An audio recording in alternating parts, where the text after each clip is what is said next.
Alors ici, on va corriger l'exercice qui concerne donc une période de solde avec des changements de prix. Donc ici, on a une paire de bottes à 450 €. Donc il y a des soldes en magasin, on diminue le prix des bottes de 20%. Il faut trouver le nouveau prix. Bon, à la fin des soldes, eh bien le magasin va augmenter de 20% donc le prix soldé. Et il faut chercher ce nouveau prix. Ensuite, il faudra analyser les résultats. Allez, c'est parti.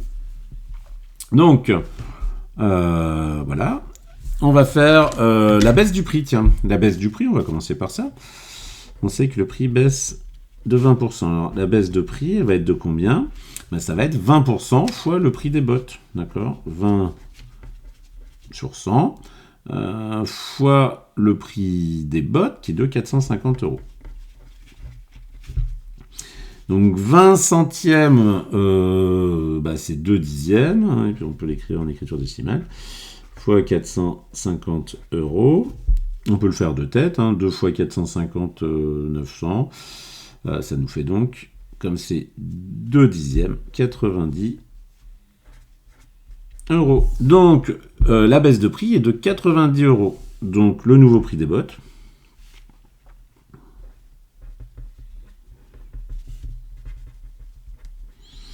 Il va être, 450 €, donc l'ancien prix, moins 90 €. Et donc, ça va nous faire 360 €. Donc ça, c'est notre nouveau prix, c'est le prix des bottes soldées. Alors, il y avait une autre technique pour faire cette... Pour faire ce calcul, je vais le mettre ici, puis je vais le mettre en noir et blanc, c'est de se dire, alors ici j'ai ma botte, bon je suis pas un grand dessinateur, alors ma botte, son prix c'est 100%, et en fait je dis, je vais lui enlever,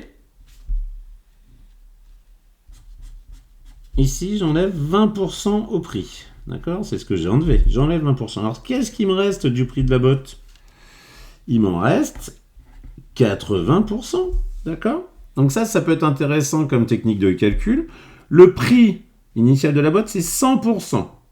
J'enlève 20%. Il me reste 80%. Donc ici, on aurait pu écrire ici, nouveau prix. Donc c'est 80% de 450 €. Ça nous fait 8 dixièmes de 450 €. Et on aurait trouvé la même chose. 360 €. D'accord ? Donc ça, c'est une technique qui permet l'étape intermédiaire, qui supprime cette étape intermédiaire, la calcul du baisse du prix. D'accord ? Donc c'est quelque chose à savoir. Ça peut permettre de vérifier certains calculs. C'est toujours pratique. Allez, on va changer de couleur. Allez, petit B. Non, je vais prendre mon verre.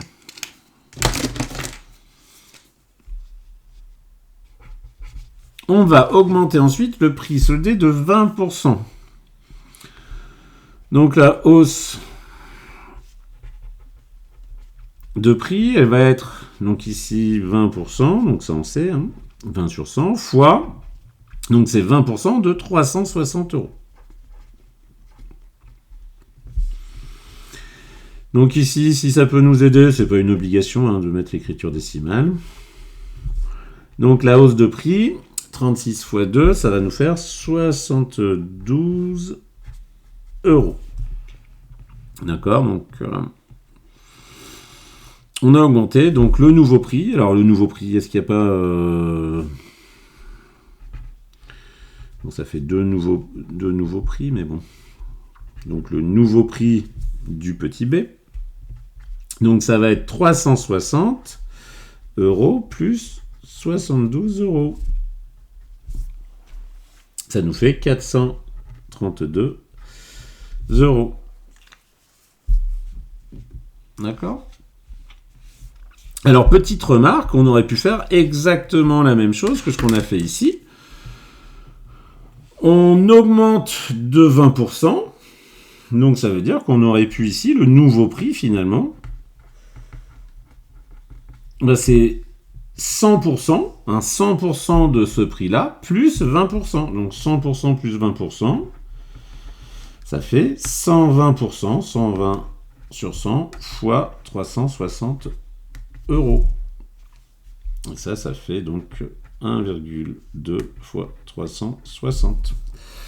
D'accord. Donc on aurait pu s'y prendre comme ça aurait pu éviter donc de calculer la hausse de prix. D'accord.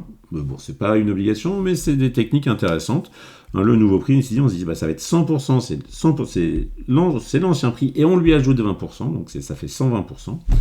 Hein, et on trouve directement le résultat. Mais c'est pas demandé, on peut garder cette technique à étapes, mais qui peut être, j'allais dire, un petit peu plus simple à faire. Alors, qu'est-ce qu'on remarque? En quoi ce résultat est surprenant?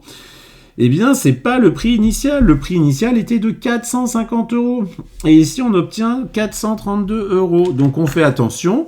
Naïvement, on pourrait se dire, bah, si je baisse de 20% et ensuite j'augmente de 20%, je vais obtenir le même prix. Mais c'est faux. Et pourquoi c'est faux? Parce que ici, les 20% sont sur 450 euros, tandis qu'ici, les 20% sont sur 300. D'accord? Donc, on prend le même pourcentage, mais pas du même montant. D'accord? Et donc, bah, ça donne pas la hausse de prix et la baisse de prix, donc sont donc différentes. Voilà sur cet exercice.